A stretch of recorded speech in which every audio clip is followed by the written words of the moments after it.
Welcome to the Healthy Skin Show with Jennifer Fugo, where we're flipping everything you've been told about your chronic skin issues upside down and connecting you with alternative solutions your dermatologist never told you about.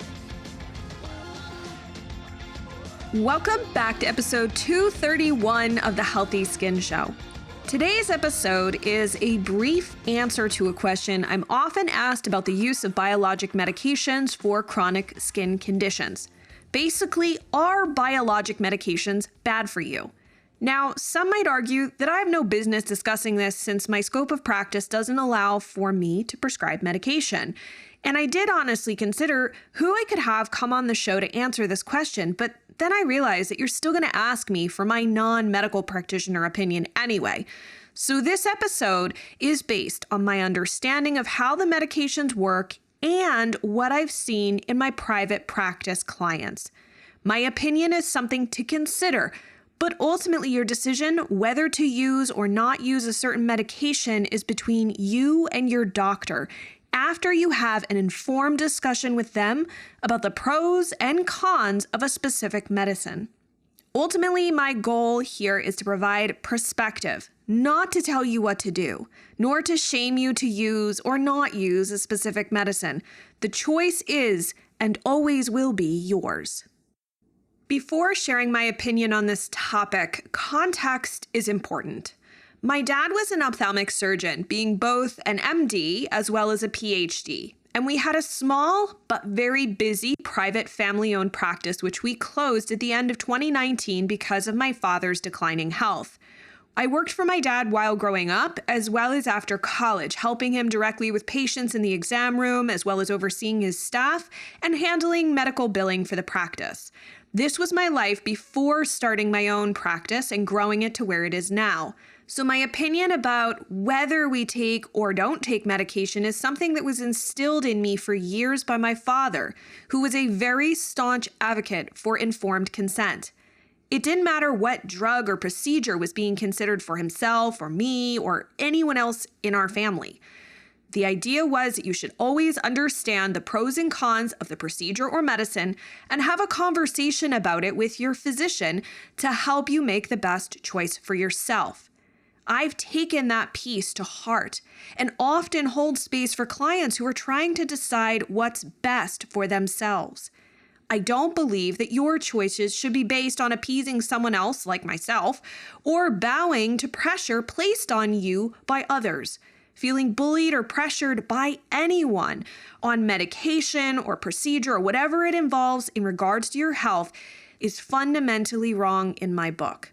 Assuming you have the ability to speak for yourself as an adult, you have the right and responsibility to decide what's best for you. Before I give you my opinion, I think it's important that we understand the action of biologic drugs. And since I'm not a doctor, I'm going to explain biologic drugs in more layman's terms, so hopefully you won't feel overwhelmed. It's really easy to actually feel very overwhelmed when you start encountering these medications and have concern or even feel fearful because, let's be honest, they are serious medications. They should be treated with respect for the work that they do in the human body and thus deserve careful consideration.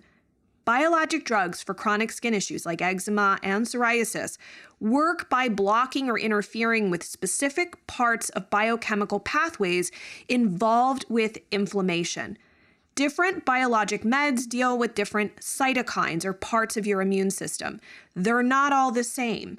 And the action stops the specific symptoms driven by this inflammatory response so that your experience of the disease is lessened or disappears. So let's unpack this for a moment and relate it to a car because frankly, I think it makes it a lot easier for most people to understand. Recently, my car has been having a number of issues and it's older. And a few days ago, the check engine light came on. Clearly, there's something going wrong with the car. There's also some other issues going on, but until my mechanic connects his device to the car's computer to read the exact error codes, we won't know what's wrong. So the check engine light is important because it's telling me, the driver, that something is wrong, but it's not specific. My point here is that your symptoms are like the check engine light. All of the symptoms, the rashes, everything, but they may not be specific enough to direct you to an exact root cause. And when we bring in the involvement of a biologic drug, it will essentially shut off or cut the wires to that check engine light. Now, I want to be very clear about this. Biologic drugs do not cure or heal root causes. If they did, you'd be able to go off of the drug without the symptoms returning. They are a management tool that can greatly improve quality of life, pain levels, and other factors. But they also come with potential side effects that you should educate yourself on so you can ask the right questions or know when something isn't right if you do decide to take the medication so you can then discuss it with your doctor. Some of the side effects are due to the modulation of your immune system, which is why many, but not all, biologic meds for skin issues can increase your risk of fungal overgrowth, while others, like JAK inhibitors, are required to have a black box warning from the FDA due to, quote, an increased risk of serious heart-related events such as heart attacks or stroke, cancer, blood clots, and death with the medicines, end quote. One of the side effects I covered recently on the Healthy Skin Show is called dupilumab facial redness. It impacts about 10% of people using Dupixent, but it was not listed in any of the clinical trial data submitted to the FDA. I share this not to scare you, but to offer you the reasons why it's important to go into the decision with your eyes wide open. And I do think that there are factors to consider before you go on a biologic, which I've actually discussed in episode 133 of the Healthy Skin Show, so check that out as part of your process.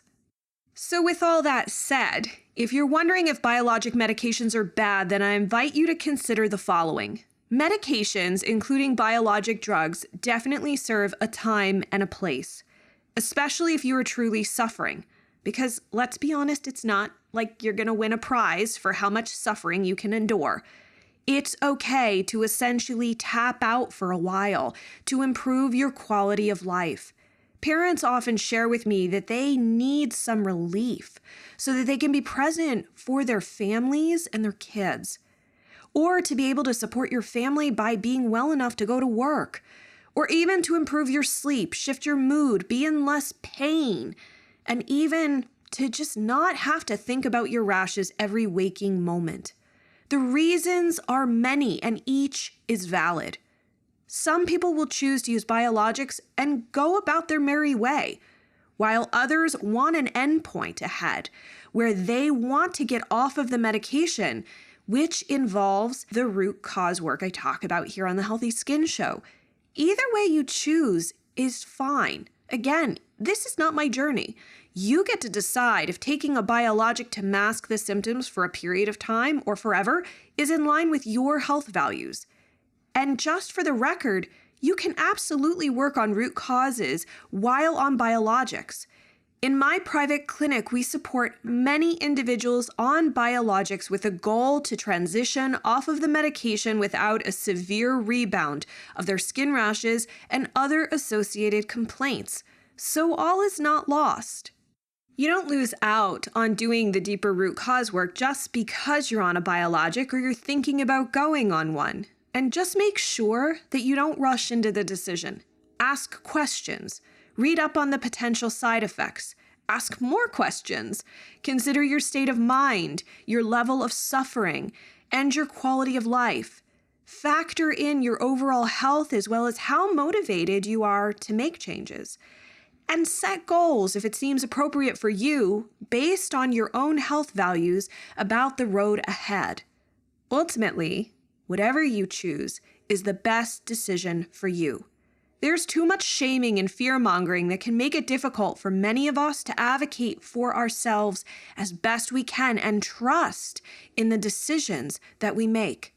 So I hope my opinion at least helps you hold space for your own sense of agency and allows you the room to consider and advocate for yourself without fear or judgment.